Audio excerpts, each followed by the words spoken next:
Hello, so here is a snippet of Kokey's swim session with me. As I kind of spoke with you in person, he's a goofy dog. So I like to joke that there is two-wheel dog, three-wheel dog, and then four-wheel dog. He swims like a three-wheel dog. His back left leg he holds tucked up against his body. He really doesn't utilize it. So the couple times that I got him in the pool and kind of got him to just do some initial laps, I was able to like give him a little encouragement. Gave him a little buffer with the vest you can see right here. I was also watching to make sure he wasn't like mouth open, just sucking in water as we were going. Now right here, I do have him kind of held, and what I'm doing is putting my hand by that back leg so that when he kicks out, because he does kick a little bit with it, he feels that pressure, and so it gives him confidence to push harder. Now right here, I am bolstering him on either side, and then I kind of have that hand against both legs, so it's equal sensory where he can feel both of them as he kicks. And I let him get out of the pool. We reward, big reward, good boy, and then we do it again. By the end of the swim session, he was using all four legs, and he was getting in and out of the pool from the shallow end to the deep end and back on his own and unassisted. The first couple times getting into the pool with dogs, especially by themselves, are like, whoa, what is this?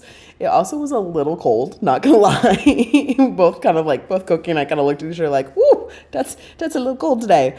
But right here, I'm working on either side. And I'm also trying to get him to swim a little bit deeper. And you can see where he's like, no, I want to go out. I want to go this way. I want to go this way. And what I want to do is bolster him a little bit to where we can get that full extension of those legs. And you can kind of see right there, my hand's back there, and you can see where he's actually kicking a little bit harder. He's feeling that sensation of both legs. So as soon as I get a good rotation of both legs, that's when I let him go, and he swims right beautifully right off to it. Now he does wobble a little bit. It's almost like his core is not used to compensating for that leg. He's used to compensating for it. So now that he's utilizing it, it's kind of like not necessarily losing balance, but like a little wobble. So that's where holding him into place while he's swimming and making sure that his head is secure. So when he's swimming, he's not drinking all that water. You can see where he builds up that confidence for it. Now, these first couple clips are just us going in and out and getting him comfortable with it, seeing how he does with the swimming. And again, hey, we can go in, go boy, and then he gets to go out again. And this time I'm really watching that foot. And here's where I just give him a little paddle. And you can kind of see the difference in his body, where he's like, oh, this is what I'm doing. But halfway through this, so there's 3 clips in this. So halfway through this, you'll see us actually speed up. This is real-time practice. And then this is again our second time of real-time practice. I gave him breaks in between when he really was wanting to get out. We got to go out of the pool. So giving him consent in when I want to stay in and when out. Now I do push him a little bit. So, hey, you got to stay in a little bit longer. But he was able to tell me, hey, when I'm done and when I'm not done.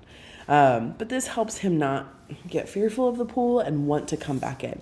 Now, this is the third clip that I actually sped up for you, because otherwise it's going to be like 15 minutes of us being goofy in the pool. This is where I realized he really loves the splashing water, and it's hilarious. He does some crazy jumps from the shallow end to get those water droplets. Every time I work with a dog, especially with working and getting them into the pool, I want them to have essentially joy when they do that. I want them to have fun, some type of joy drive as they do this. So he's not the only dog that loves that water splash. So this is where I was just doing okay, what type of water splash do you like, and how far or how willing are you to go for it? He wasn't taking in a ton of water during this process, which I was happy with, because I didn't want him to just drink the whole pool, as you had mentioned that he does take in a lot of water. He did take a couple. It's unavoidable for him to take some of the water, but it wasn't like he was drinking through it, which was amazing. But here's what I want to point out. With doing splashes, he is willing to get deeper and deeper to where he loses his feet. And then I get him to swim with me, we kind of do like these little loops. And then once he's in the deep end and you can kind of see he kind of slows down, I start splashing him, and will he follow it? And this is where I'm like, nope, let's focus on our body. And he got a little wobbly on me. So I just made sure that he was, hey, you're fine, you're safe, you're good. And then I let him go on to the shallow end. But then I played the water game. Okay, where's the water coming from? Are you going to go for it? Letting him have, it's kind of like we're getting close to the cliff and then we come back away from the cliff. We get a little close and then we get back away from it. So they realize that they can handle this type of threshold and handle this type of thing. So it's not just a one bad wobble will make them go, no, I'm done. It's, oh, I can do this, and how to handle that stress. And you can see his little tail. He was barking at me. He was jumping. It was awesome to see how excited he was as we went through this. But he's going in on his own. So he's purposely, I cannot stress this enough, he was willing to walk and swim on his own where he is and follow me.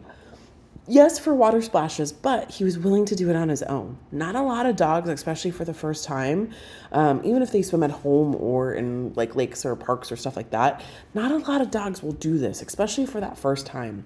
Losing that sensation of having the ground underneath your paws is scary. I mean, it's scary for us too, but it's kind of scary for dogs. And he handles it like a champ. And we go back and forth between shallow end to just losing his feet where he can't touch to where he goes back to, okay, well, now we're going into the 3-foot deep water. He does it multiple times. I know he had a blast. Let me know if you have any questions for this, and I hope you enjoy it. There's about 2 more minutes of us working on his splash play and him being brave. Let me know if you have any questions, and enjoy.